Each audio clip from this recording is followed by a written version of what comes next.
At the bottom are friendships based on what both people can do for one another.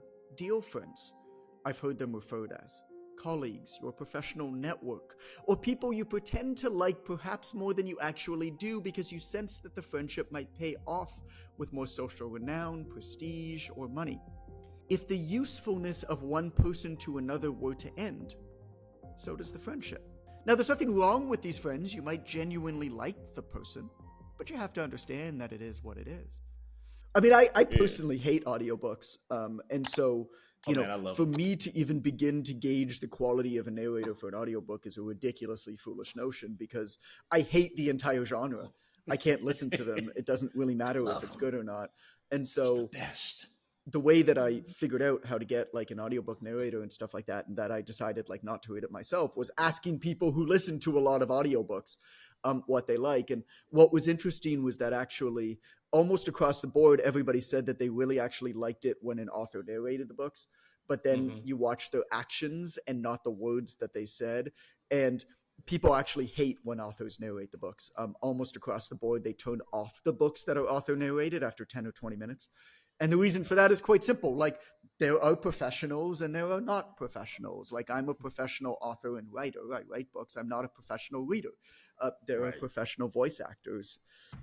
And it's very hard to pin down why it's so much better, but there's something about the cadence and the nuance and the tonality that they're able to bring to a reading throughout the book. It gets very static when a unpolished reader is narrating the book. And so people love the idea of an author narrating the book. And if you listen to this podcast all of the time, you're used to my voice. You probably would have liked me to narrate the audio version of the book. But then after 10 or 20 minutes, you probably would not have liked me audio narrating the book. And you wouldn't have been able to put your finger on why. Or you might have still even thought that you would have preferred me to narrate the book, but you wouldn't have listened to the whole thing. And so anyway, today on the Obvious Choice podcast, welcome, friends. I'm actually talking about something that I've wanted to talk about for a long time, which is adult friendship. This is reasonably unpolished. This is an excerpt from the next book, The Obvious Challenge. And I think adult friendship is one of the most important, least understood topics that we don't pay enough attention to. And that can really positively impact our quality of life. And I have pretty strong opinions on it, opinions that might seem counterintuitive, like you actually really only need one friend, and probably you should categorize your friends and figure out who and how you want to spend your time and invest your time accordingly. And that's a bit callous. And so this is admittedly rough, but I'm excited to read it and get some of your feedback, Amber, Ren, and also just like read it myself because I'm going through the edits of it. So the title of the section is Less Friends, More Good Friends. And it starts like this. It says, I don't know all the keys to happiness, but I do know one key to misery, which is trying to please everyone. These days, we collect friends like I collect Ken Griffey Jr. baseball cards. We're excited to get them, then they get placed into a binder, flipped through every so often when we're bored. We all have too many friends and not enough good ones. When you know who your true friends are, you should shift your time and energy towards them and away from others. So, of course, we start with travel story, as it is. It's the only right way to do it. I will tell more stories from this experience another time, probably. But day 3 of a coastal ATV trip in Costa Rica, basically Allison and I just hopped on an ATV and just bumped up the coast for 4 or 5 days. I think it was 5 days. And it was fun, man. Anyway, this was day 3 of that trip. And Alice and I stumbled upon a hotel. We were covered in dirt and they had a shower. So we stopped. After a meal, we said thank you to the waiter, and the waiter responded, have a nice life. I love that. An admission that he was never going to see us again, that we shared time together, that it was nice, and that it's over. I'm in Mexico now. I wrote this in November. We're here until April. There's a family that we had dinner with the night before I wrote this. We like them. Our kids get along. They left town the day after we had dinner. And maybe they're going to be back in March. If so, we'll be happy to see them again. But we're not going to keep in touch in between. People come and go, living their life, passing through yours. It's perfectly okay to enjoy a fleeting moment with another while simultaneously appreciating that almost every relationship you have had and will ever have is short-lived. Stop feeling guilty for letting friendships lapse. Sure, exchange phone numbers or emails if that makes you feel good. You'll never use either, which is fine. My goal with what I'm about to share is to help you categorize your friends. That's because over the years, we accumulate too many superficial relationships and remove too few, leaving us less time for the couple of people who truly matter. I have one friend. His name's also John. John loves stability. I need chaos. He likes vacations. I need adventure. He works a normal job. I still don't know what I'm going to do when I grow up. And yet, you could lock us in a room with food for a month, and when you open the door, we'll be talking and laughing. If he needs help, I'm there. If he's pissed off and wants to vent, I'll listen. If he has something to celebrate, I'm high-fiving the shit out of him. And vice versa, of course. According to Aristotle, there are 3 types of friendship. Those based on utility, those based on pleasure or delight, and those grounded in virtue. It's a ladder. At the bottom are friendships based on what both people can do for one another. Dear friends, I've heard them referred as.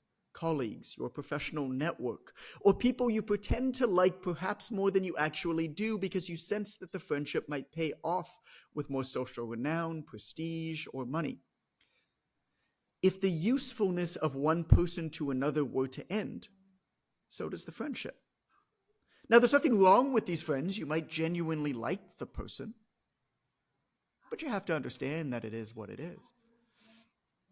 Next up the ladder are friends of pleasure, or I'll add convenience. Call them acquaintances. These are people who you enjoy sharing activities with, you live close to, or your paths currently overlap. Neighbors, pickleball buddies, church friends, or that nice family you see every year on vacation whose names you can't remember, but it's now become too awkward to ask. And then at the top are friends based on virtue. People who you love for them. Like John. We don't talk often. Whenever we do, though, it's like we're continuing a conversation we had yesterday, even if there's a year in between. We'll talk about important things and we'll talk about unimportant things. You know that weird and wildly inappropriate joke that pops into your head? The one that you usually don't say because you're with an acquaintance and aren't sure whether you'd laugh or whether they'd never want to see you again? With a true friend, you say it. With a true friend, actually, bad jokes are better than good jokes because with a true friend, when your buddy tells a bad joke, you get to make fun of him for how lame it was, and that's actually more fun for both of you than hearing a good joke. How much you can relax and be yourself while in the presence of the other person is one of the 3 components of true friendship that I'm going to explore near the end of this chapter. Acquaintances are people you only talk to if you happen to cross paths. Friends are people you seek out to see. It doesn't matter if you talk to a true friend every day or once a year. There's a mutual understanding that people can just have stuff going on, that life gets in the way. With a true friend, you can go for long periods of time without talking, but when you do talk or you meet up, it's as good as it ever was. Having too many of the wrong types of friends weighs you down the same as an excess of belongings. However, unlike buying too much stuff, you can't buy a bigger house to store friends in. Time's finite. You and I have the same 24 hours. With relationships, sadly, we all have the same tiny home. The accumulation of money and prestige tends to shrink available time for friends. If you discover that too much of your time is taken up by deal friends, you're not alone. These friendships do have utility, but they tend to leave us unfulfilled. Any time spent on deal friends comes at the cost of time spent developing real friends. Go for a drink with colleagues after work, but don't forget to also call your buddy. And if you only have time to do one, maybe skip the work thing. Cancel on your deal friends for your real friends. Now, there's nothing wrong with having friendships of all types, but research from the University of Michigan clearly shows that the number of friends we have doesn't meaningfully impact our well-being. Instead, all you need for higher levels of life satisfaction, self-esteem, and lower levels of depression are actually two relationships: a spouse and one true friendship. John's my one true friend. We grew up on the same street. We've known each other since we were 8. My house number was 191, his 95. I still have his family's home phone number memorized: 512-0619. There's been as long as 2-year stints where we didn't speak, but if he ever needed anything, I'd drop everything and hop on a damn plane. I can continue on, but I'm curious if that jigged any thoughts in either of your minds. I Definitely still have. can't. Go ahead. Amber, you first. No, you go. So two things came up. Relating to friendship and how this kind of ties in. Not 100% sure, but like, so one thing that I think is interesting with friendships, mail. especially as we get older. I know. It's my little IKEA thing over there. Is object permanence. Is like people are very much out of sight, out of mind. And so we forget to keep up with them. And so that's very much an issue for me. I don't miss someone if I don't have some kind of reminder around about them. And so I think that can make adult relationships difficult, because if you're not with them at work or, kind of by convenience, you kind of forget. And I think that for at least a lot of people that I know, that creates this, like, they get down on themselves about being a terrible friend, but it's like object permanence. I haven't seen you around, so I haven't thought about you. But then when I see you, I'm like, oh my God, all this feeling comes rushing back, and I love you, and I can't wait to talk and catch up. And it's like, old times instantly. How many people do you think this way towards? I think that's a lot of people that deal with this, huh? What? Sorry. You've got mail. I know. I can move it. It's charging. It's the thing I bought for me and Nate. It's the little like kiosk thing for our visual schedule. I haven't figured out how to change some of the stuff yet. But you said it's a lot of people. Yeah, I would say, yeah. A lot of people deal with it. At least within my circle, it is. Or seems to be. Because they feel terrible, like, oh, I want to reach out, but we haven't talked in forever. And so they're too scared to reach out because they ran across a picture, and then all of that emotion comes back, and they want to talk, and now it feels awkward, but it's just not. Just reach out anyway. Like you said, it'd be 2 years before you talk, but like they're excited to hear from you. So that was one of the first things that kind of came up. Thanks for sharing that. Mm-hmm. Maybe your issue is that you're more popular than I am. No, well, I just talk to a lot of people every day, but Abigail is probably my closest friend, the person that I feel safest with, and talking about anything good, bad, ugly. And we still, talk a couple times a week. So thank you for that. Our friendship is your fault. Yeah, but everybody else is kind of what I call like cameo friends, right? Like they come in and out, and you're excited to see them, but they're not like a supporting character in your life, right? So I think it's important to recognize that, though. I mean, there's a lot of guilt involved from people that I've spoken to with those types of friendships. I mean, you truly care about these people. There was probably a time in your life where your paths crossed more regularly, largely due to circumstance. And that's not the case anymore. And so if your paths were to cross now, you'd be very happy to see them. And if they are doing well, you'd be very happy to celebrate with them. If they're not doing well, you'd be there for them. But they've moved on, and so have you. And I think that that's fine. I mean, there's lots of people, old roommates that I've had. I mean, people who I spent hours a day with for years of my life. I still care for them. Every once in a while, I think about how they're doing. And if I were to see them, every once in a while, every few years, we're at some event or something, and we're both there, and we're really happy to see each other genuinely and catch up. Neither of us follow up afterwards. What say People are you, busy. Wenzel? Well, I think I'm in an unusual situation, and I've been spoiled a bit because my four closest friends were in kindergarten with me. Mm-hmm. So, and then three out of the four, three out of the five of us in total Yeah. went to the same university. Okay. So we were in kindergarten together, and primary school, and middle school or junior high, high school, college. You know, after roommates after college or during, Mm-hmm. and I've literally known these people 98% of my existence. I mean, I met them before I could tie a shoelace, or back Sure. when they did teach cursive writing before I could write my name in cursive. I've known these people. We knew each other before we could add, or we learned how to answer a phone together in kindergarten. Hello, who would you like to speak with? Sure, like we learned all those things in the same places together. We learned the perils and pitfalls of romance together. We learned how to be employees together, how to drive together. Like so, I think about them all the time, and through the magic of social media, we have a group, a messaging group. Um, Right.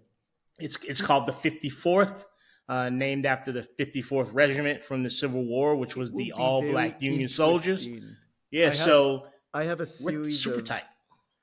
yeah, I have a series of filters for what makes a true friend that I'm going to go through at Hmm. the end.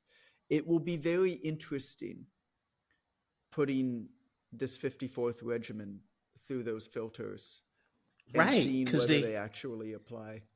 it's like almost everybody passes. I don't know what your specific filters are, but I know you lose track of people after kindergarten, for God's sake, Sure, of obviously. course. And certainly after primary school, and probably after middle school, and maybe after high school, possibly after college.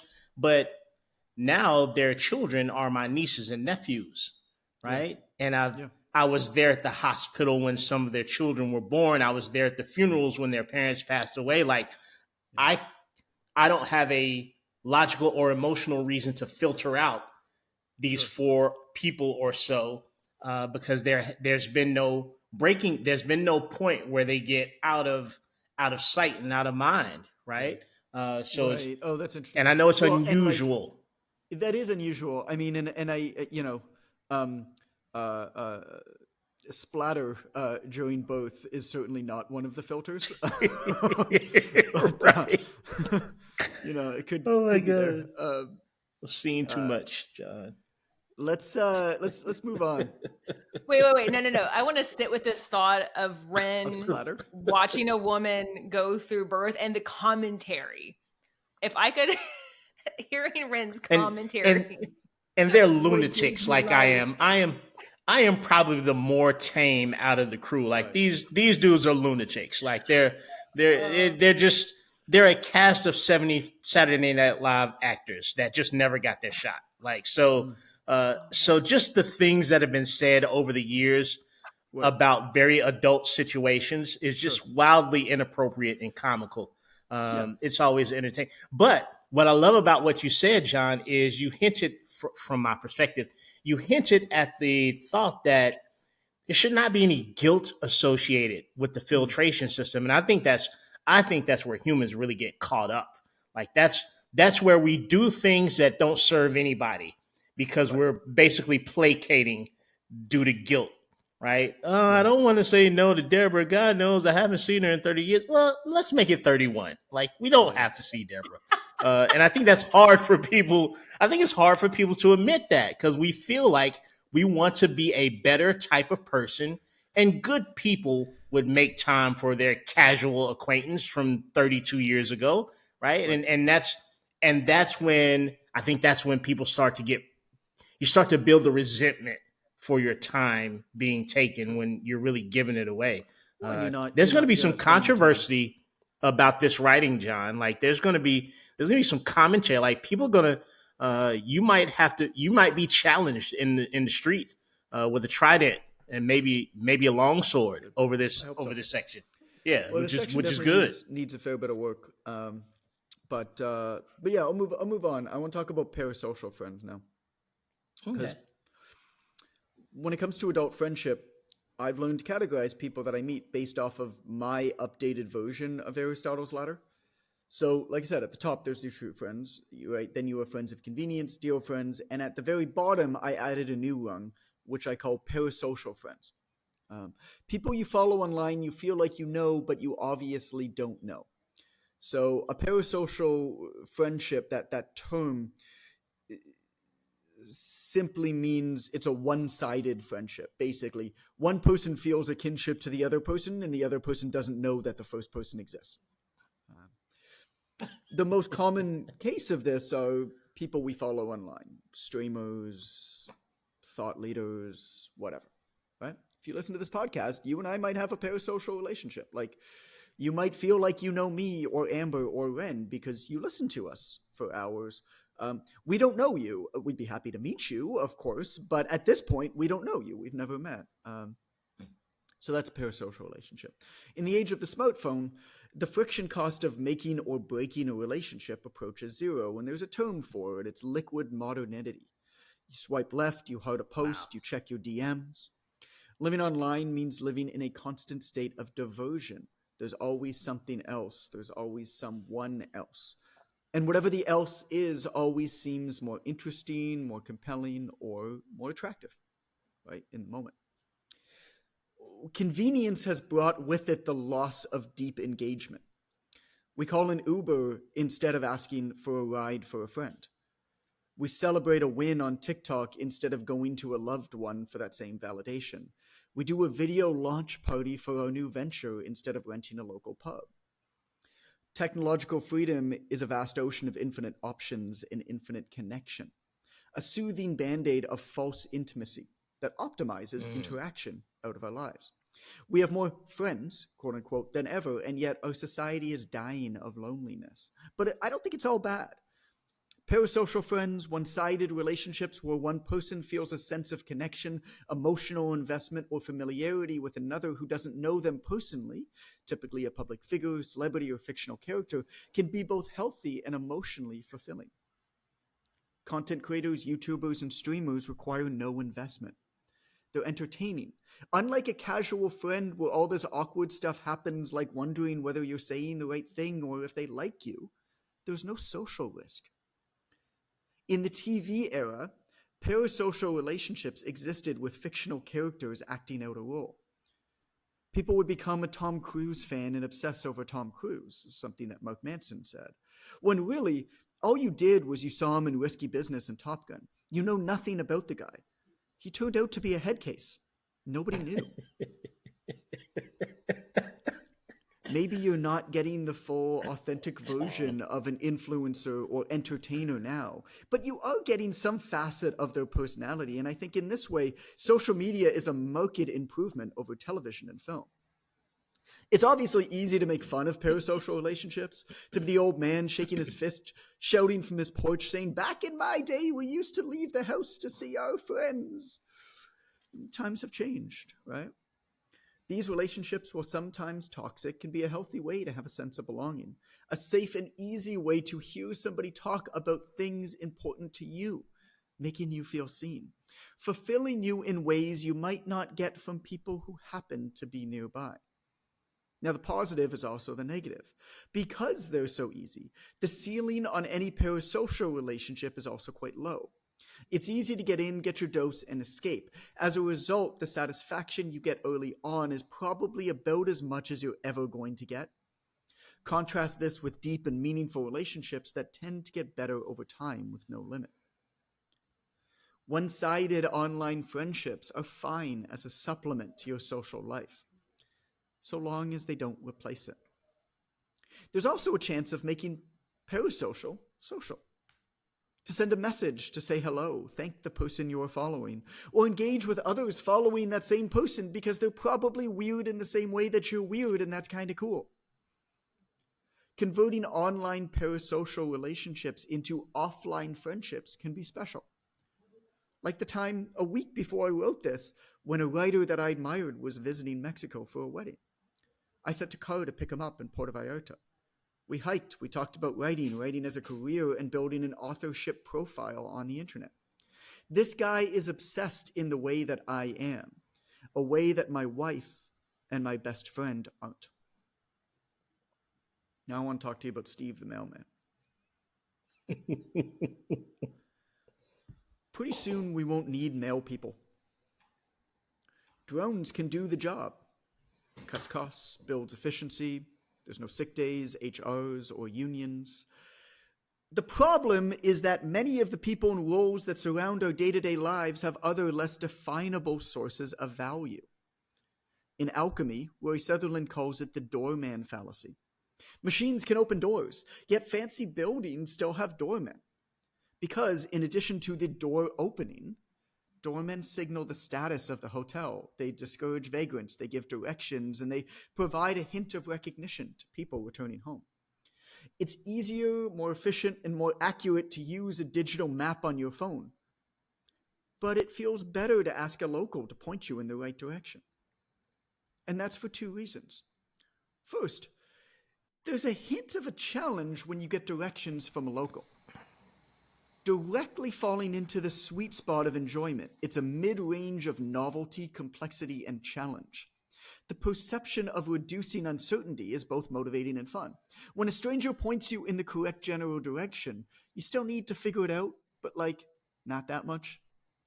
When the map on your phone pinpoints your exact location and the optimal path to get to where you want to go, it's too easy and therefore not enjoyable. Now, the second reason is that it just feels nice to be helped by somebody else. And they feel nice for helping. So Steve's my mailman. He doesn't just deliver my mail. He smiles and he waves.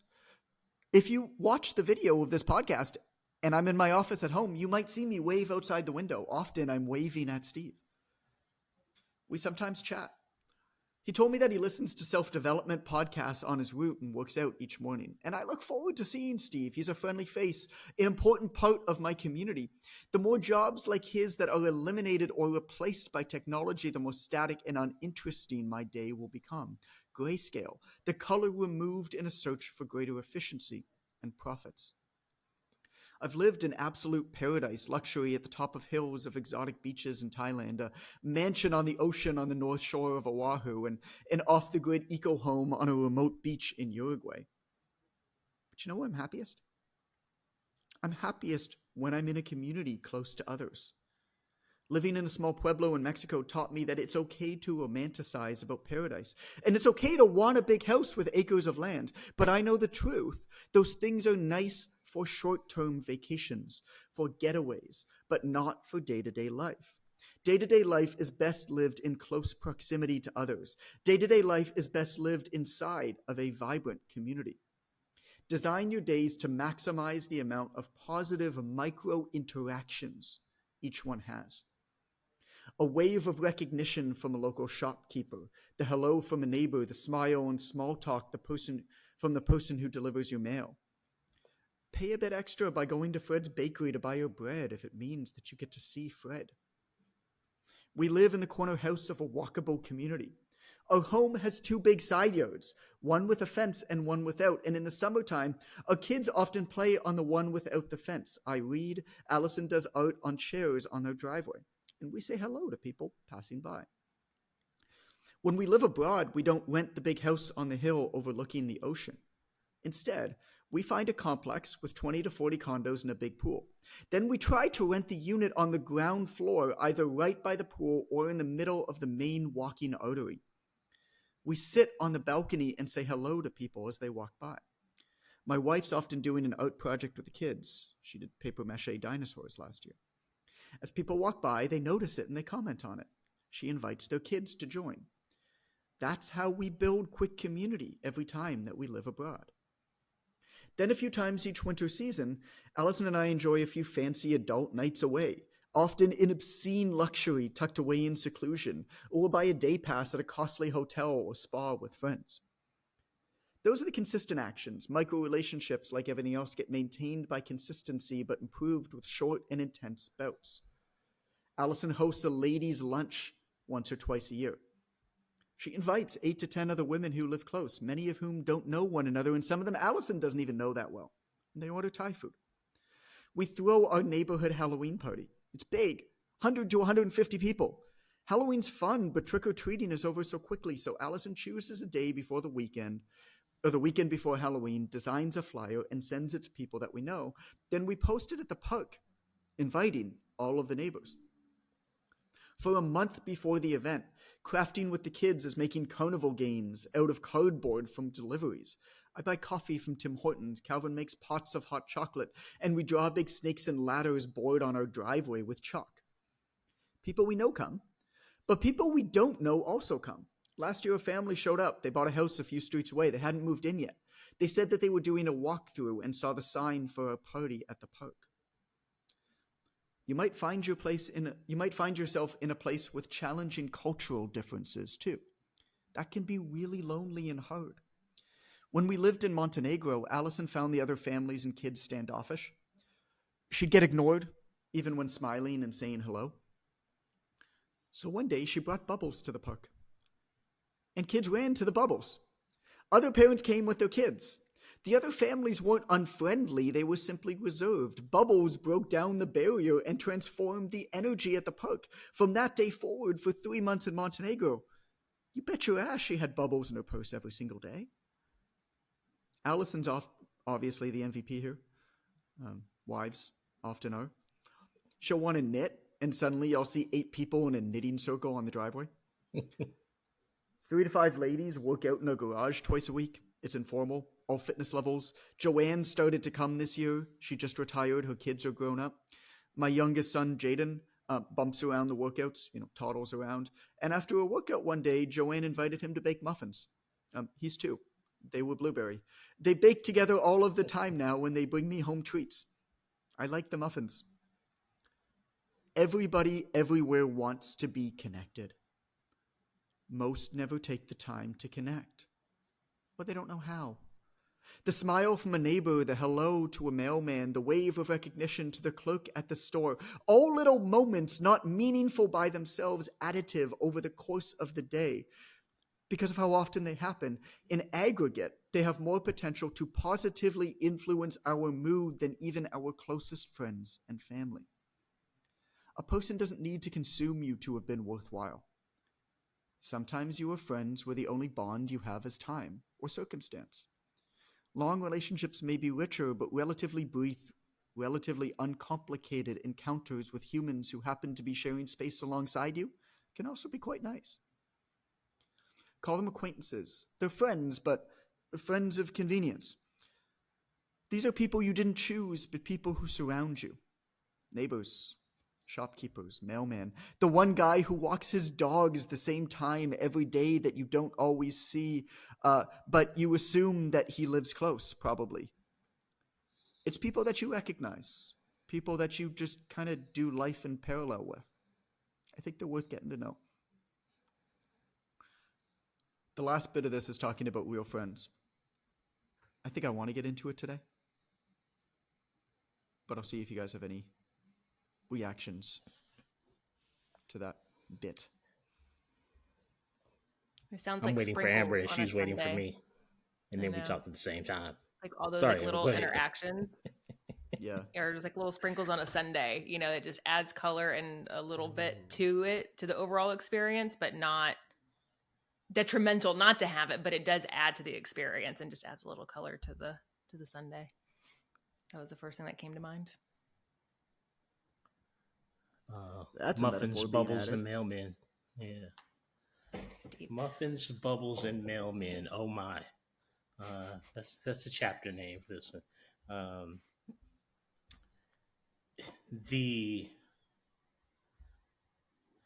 The fact that bubbles solve almost everything is the one thought I can't get out of my head right now. Like, I can't think of too many situations.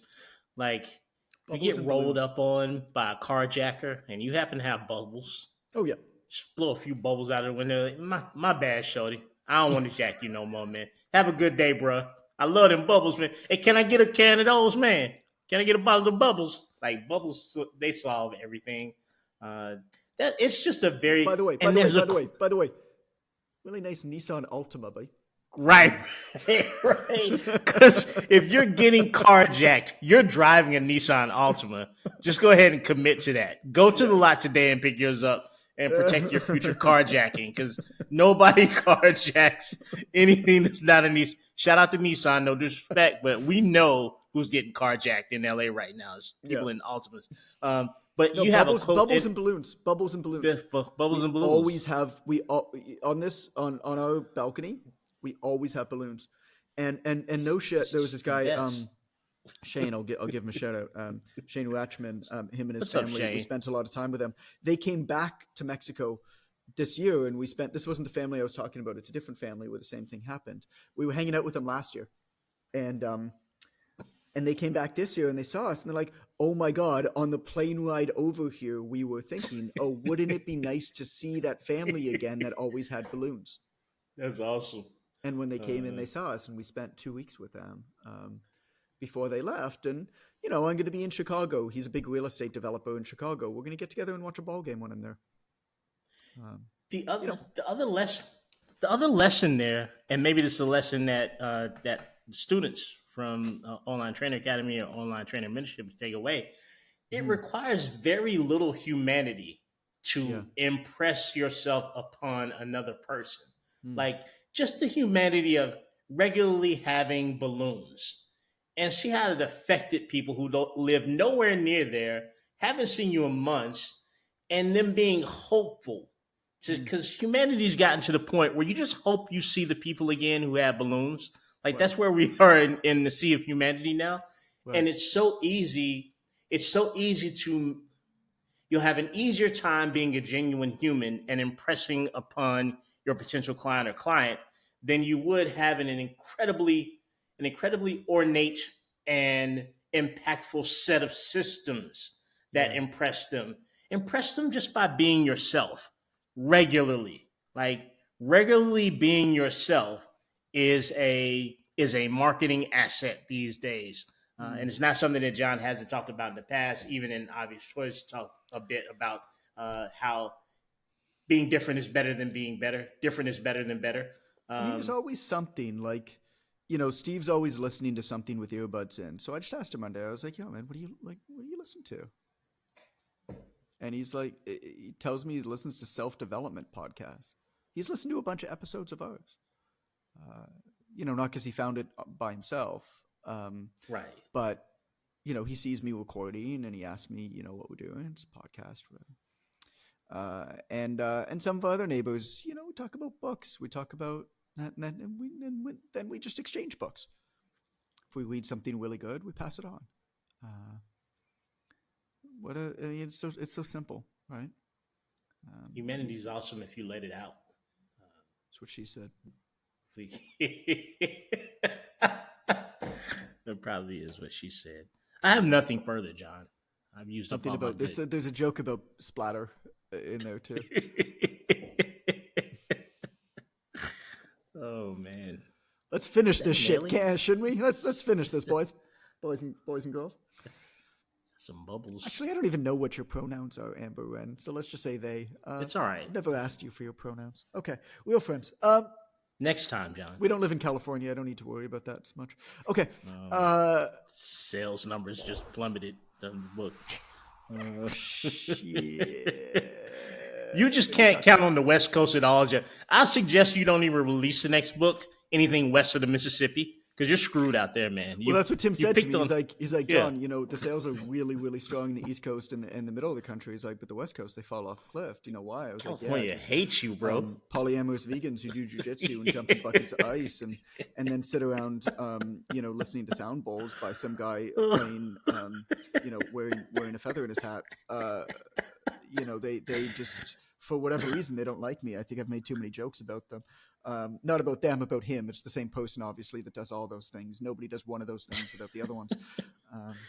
The two guys in the messaging are perfect, though. I won't mention any further to that. But the two people there are so perfect. The account that I showed you, oh my God. So perfect. So it's exactly what you said. Guys, it was. This guy's reading my book, and he is literally who I based this example off of. Like this guy Literally. is the guy I based this example off of, and he sent me a message saying how much he's enjoying my book. I And he wonder whether loves he's it. gotten to that part yet, and I wonder whether he recognizes that it's about him. Not that I'm making fun of him, just that he proved to be a very useful example to visualize this idiocracy that I'm trying to It's just visualize as it's a way to add a so little comedic break. serendipitous that he sent a It was picture fun. of himself reading your Oh my book. God, It's so just fun. perfect in so many ways. You're like, he Oh, does it's have a feather in his hat. Yeah, of course he does. so funny. Oh my gosh. Yeah. That was I the wonder if it's best. a real feather or artificial. No, that feather's real, John. Yeah. He probably hunted for It's that feather. vegan. Oh, it's vegan. Oh, okay. It's a No silk animal feather. That's what I'm products. thinking about, right? That's Yeah, right. what That's I'm right. thinking That's right. about. It's vegan. Maybe I'll ask him next time in between breathwork sessions. Okay. Feathers made out of tofu. So let's talk about real friends.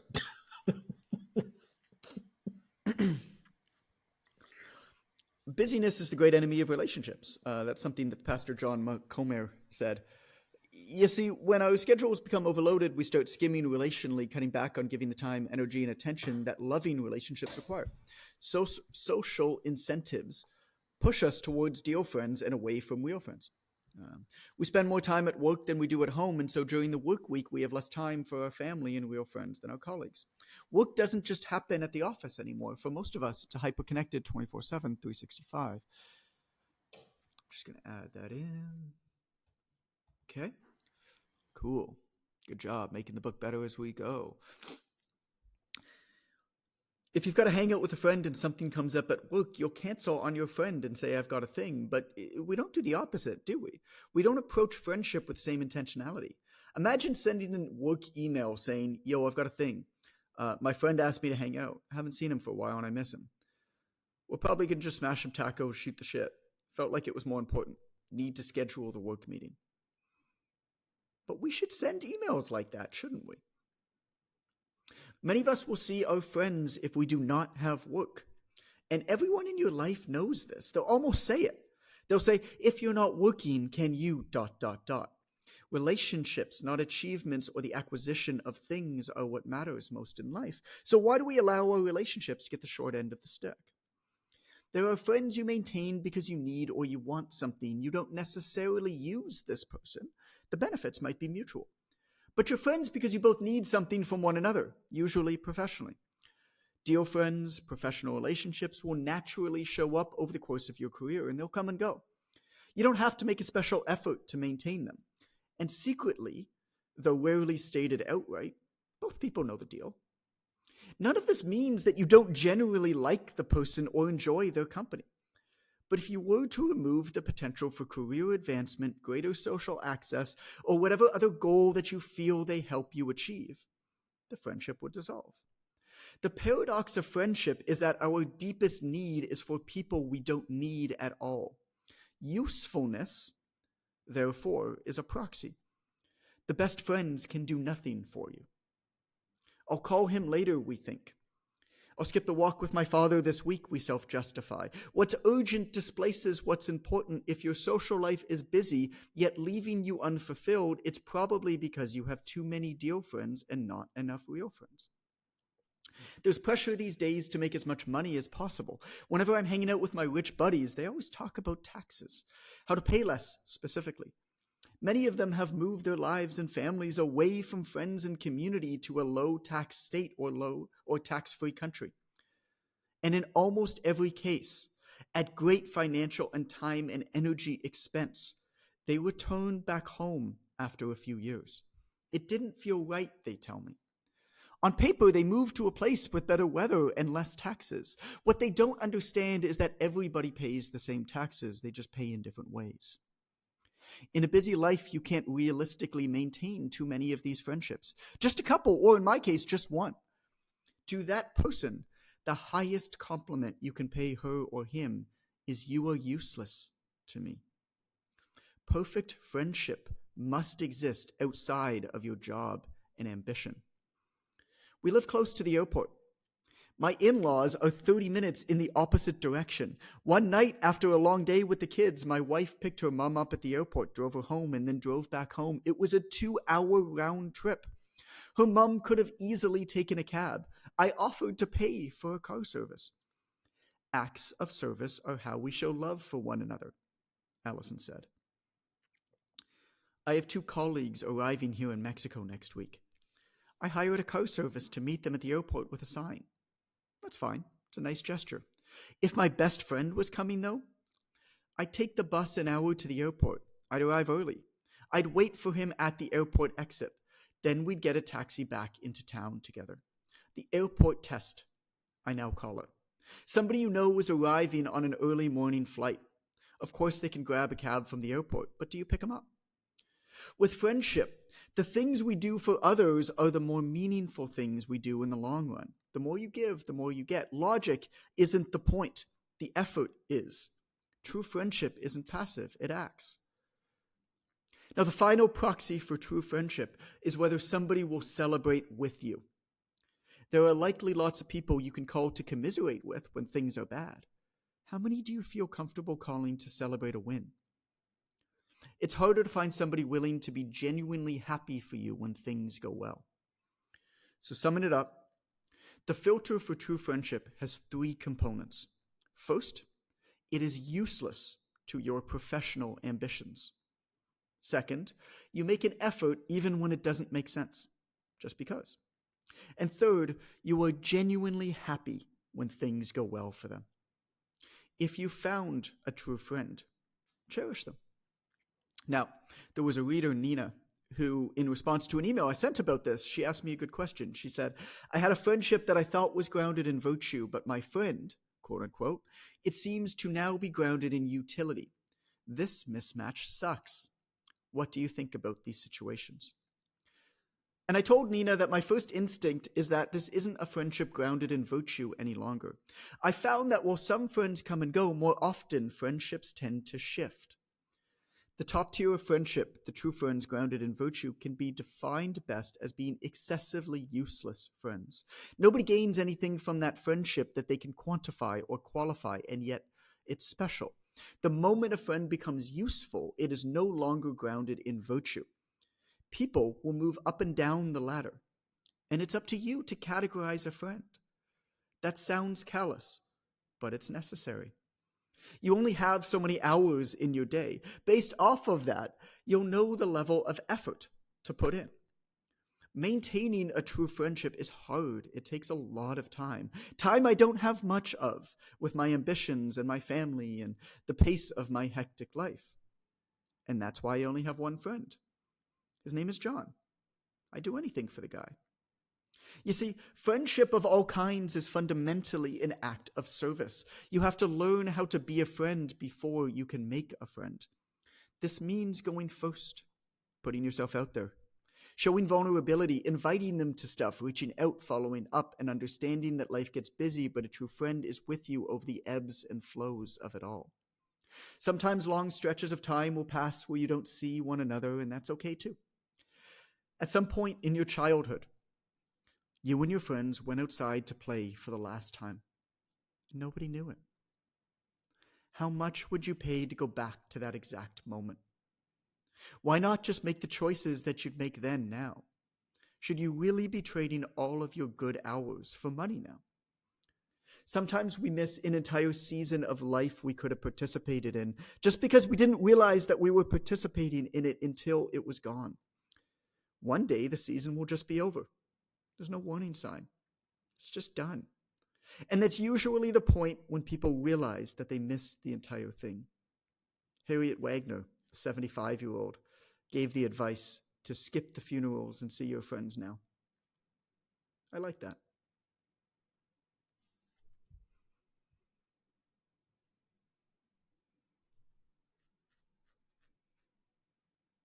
Thank you for listening to the Obvious Choice podcast.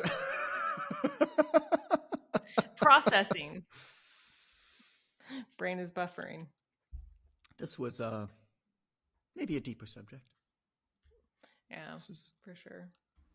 a I muted challenging myself, subject. so- This is why the next book is called The Obvious Challenge. It's really challenging, remedying Good. all of the different priorities, all of the different needs that we have, the short-term needs that we have, the long-term desires that we have. It's exactly what I don't want to consciously think about, and It's you forced me to. I'm actually going to start rewriting it. What I was writing this morning was adding a section, very very short. There's too much of it now. I'll cut it down. But in the chapter called "Controlling the Desire to Acquire," I'm making the point that really life and Tetris are very similar games.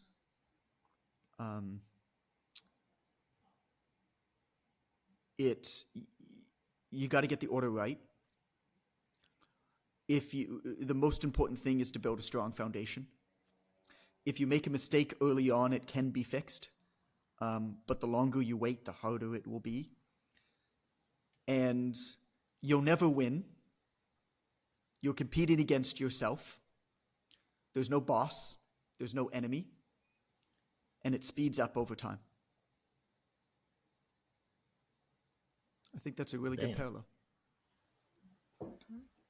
Life is like a game of Tetris. You never know what you're going to get. If I have an existential panic attack later, I'm going to blame you for it. Right. Guess who I'm calling? Okay. Before I knew it, one of them long L's came down, the kind you can't put in place, and I just turned it off. So I'll go home now. Okay, bye-bye. Okay, bye.